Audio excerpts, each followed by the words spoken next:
Welcome back to your English language class, students. In my last video, I had discussed the first part of non-finites, that is infinitives. In today's video, I will discuss the two other types of non-finite verbs, which are participles and gerunds. It is essential that you watch this video as a continuation to the first part of non-finite verbs. The link to the previous video is given in the description. So let's begin with today's verb. See, the main difference between these two is that participles are examples of verbal adjectives and gerunds are verbal nouns. For example, barking dogs seldom bite. Now over here, the word barking modifies the noun dogs. Which dogs? Barking dogs. Therefore, we see that the word barking is functioning as an adjective. Hence, it is a participle. Look at the next sentence. The barking of dogs could be heard. Over here we see that not only has the word barking taken the definite article the in front of it, but it also functions as the subject of the sentence. And we know that subjects of a sentence will always be nouns. So here we see that the word barking functions as a noun. This is the major difference. This is a basic difference between participles and gerunds. Now let us go deeper into what we understand by participles. Participles function partly as verbs and partly as adjectives. So when they function partly as verbs, they combine with the finite verb as a part of the continuous tense. For example, are walking. So the word are shows the tense and the number of the subject. Are suggests that the tense is present, and it also tells that the subject is plural. Walking suggests that it is the present participle. It combines with the finite verb. It's used in a combination with the finite verb are to suggest the continuous form. When participles function as adjectives, they are seen to be modifying a noun or a noun expression. Now what do I mean by a noun expression? A pronoun or a noun phrase or a noun clause is a noun expression. So for example, the sleeping cat. In this case, the word sleeping modifies the noun cat. Therefore, it tells us more about the cat. Which cat? Sleeping cat. Therefore, the word sleeping functions as an adjective in this case. The next thing that we must remember about verbal adjectives is that they are mostly followed by a noun. For example, the stolen jewelry was found. So, which jewelry? The stolen jewelry. Hence, we know that it is a verbal. Stolen is a verbal adjective. Now, we see that stolen is followed by the noun jewelry. But it is not always so. Sometimes, however, you will find that the noun precedes the verbal adjective. It is written before the verbal adjective. For example, the problems encountered are very difficult. So which problems? Encountered, those that were encountered. Therefore, the word encountered is the participle, but unlike the previous example, the noun is written first and the participle is written after that. Another way of studying types of participles is by reading them as present participles and past participles. Now, present participles are used for forming the continuous form as I explained earlier. I am walking towards the market. In this case, the word walking is used with the verb am to suggest the continuous tense. The word walking is not suggesting the present tense. The word am is suggesting the present tense.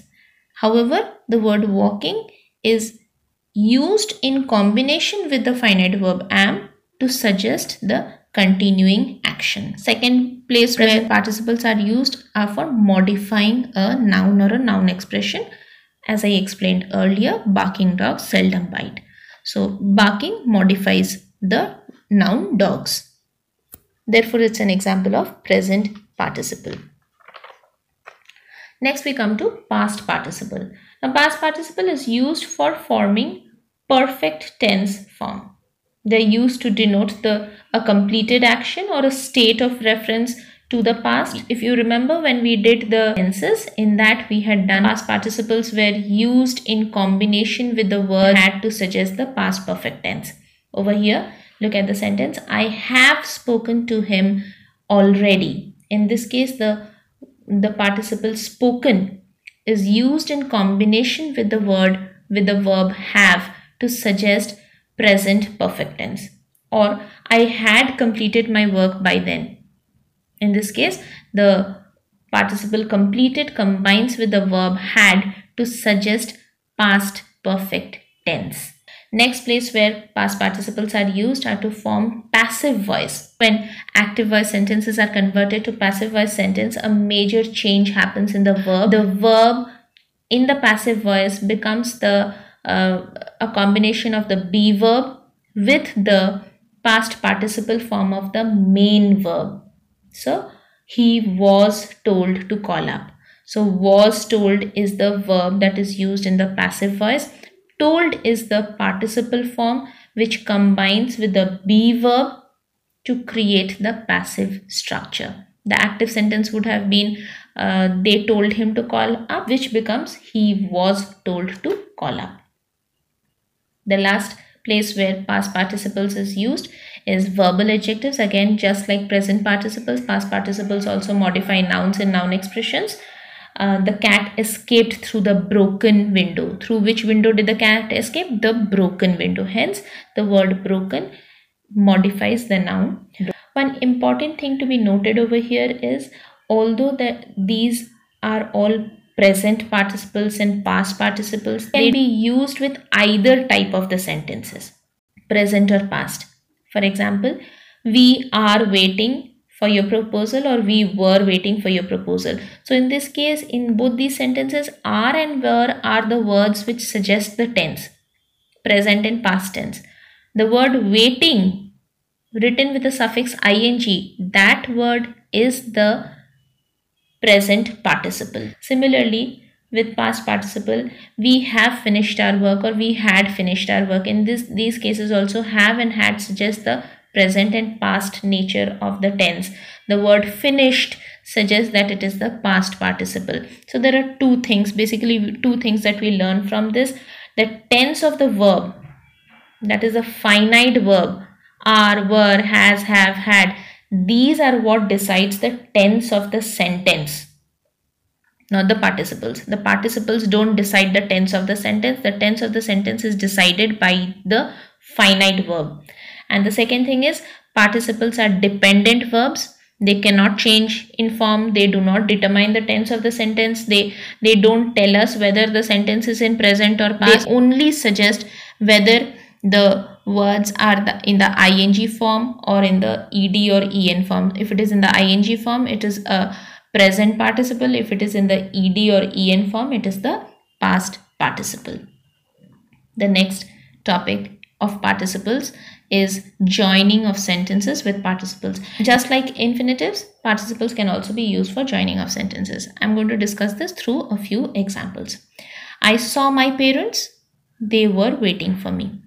So what happens is, the words they were get omitted. I saw my parents waiting for me.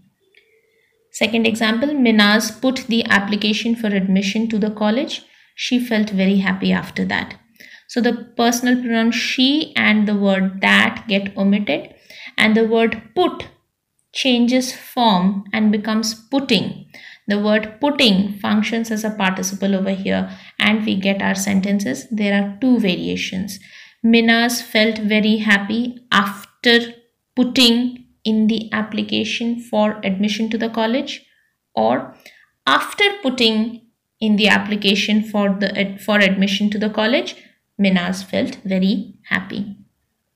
A third example, I was walking along the street. I met my friend. So I was gets omitted. Walking along the street, I met my friend. One last example, I had my lunch. I sat down with my work. So having eaten my lunch, I sat down with my work. Last topic for today's discussion is gerunds. Gerunds are verbal nouns. They are the ing form of the verb. Since they function as nouns, they can be used as a subject. For example, walking is good for health. The word walking functions as a subject in this sentence. They can function as objects to the verb. I enjoy walking early in the morning. So I enjoy what? Walking. It's the object to the verb. They can function as object to a preposition. I'm fond of walking. I'm fond of what? Walking. And they can also function as the complement to a verb. One physical activity that helps you a lot is walking. In this case, the word walking complements the verb. With this, I come to the end slightly of this confusing topic, the difference between participles and gerunds. That is why I'll urge you to watch the videos a couple of times before attempting the questions, and work out plenty of exercises. There's no substitute to practice. In the end, I'll request all of you to like and comment the videos if you found them useful. Also, subscribe to my channel for uninterrupted video streaming. Thank you, children. Stay healthy and bye-bye.